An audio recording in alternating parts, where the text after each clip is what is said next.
Nabasa ko tong tanong na to kagabi, sabi ko ngayong umaga ko na lang sasagutin. Masarap siyang sagutin habang nagkakape guys, ayan. So may mga nagtatanong or curious na biglaan daw yung pag-angat namin sa buhay. Actually guys, wala pong biglaan na naganap.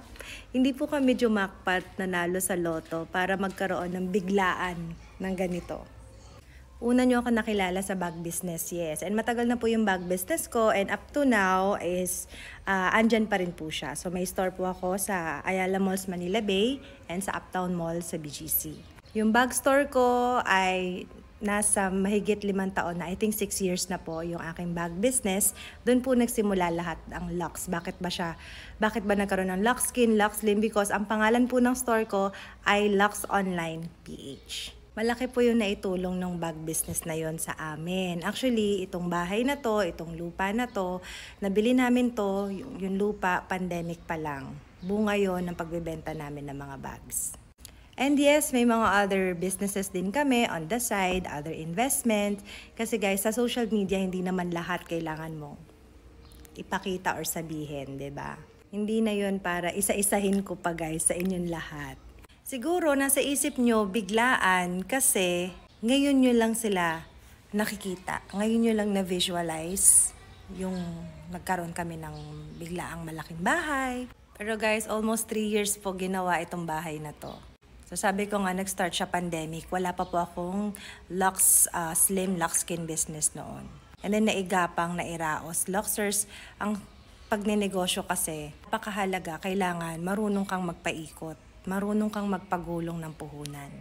Dati, nagtitiis kami sa masikip na bahay, sa maliit na bahay, na parang warehouse na yung bahay namin, yung mga anak namin, hindi na masyadong makapaglaro, siksikan kami doon. But, it's parte yon ng proseso bago kami makalipat sa bahay na to. Dahil yun yung time na nag-iipon kami para magkaroon nito. So, hindi po siya biglaan. Tuto lang muna tayong mamaluktot hanggang sa makabili na tayo ng bagong kumot. Yes, nako, may naalala ko dito. Namiss ko tuloy si BFF. Wait, kukunin ko. Alam nyo ba na itong Birkin bag na to, ayan, this bag, sinanla ko yan kay BFF kasi kailangan ko ng dagdag kapital.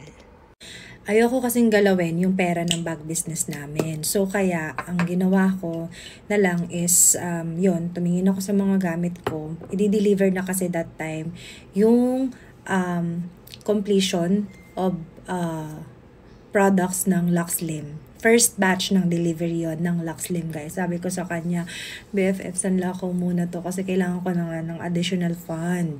Medyo malaki-laki kasi yung kailangan ko. So, kulang, guys, yung meron ako na on hand doon. Kaya gumawa na lang ako ng ibang paraan.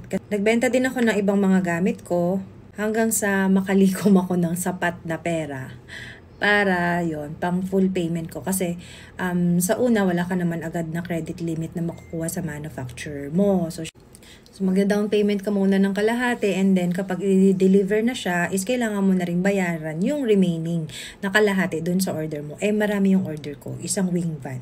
Siguro ganun talaga. Actually, hindi lang isang wing van.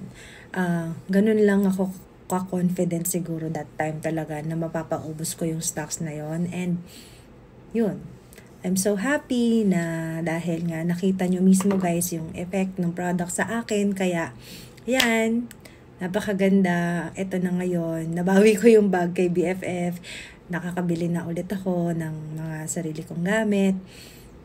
As a reward dito sa mga hard work, syempre, kailangan once in a while nare-reward natin yung sarili natin. So siguro guys, yun yung nakikita ng mga tao.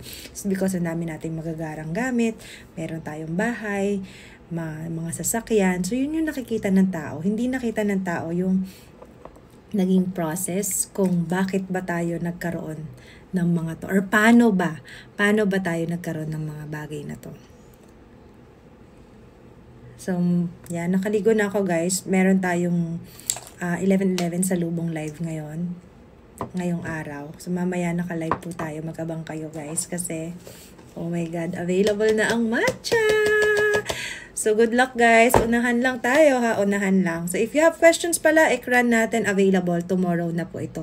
This is a mineral sunscreen guys. Kaya ibahin nyo to. Ibahin nyo ang kalidad na meron ang ekran.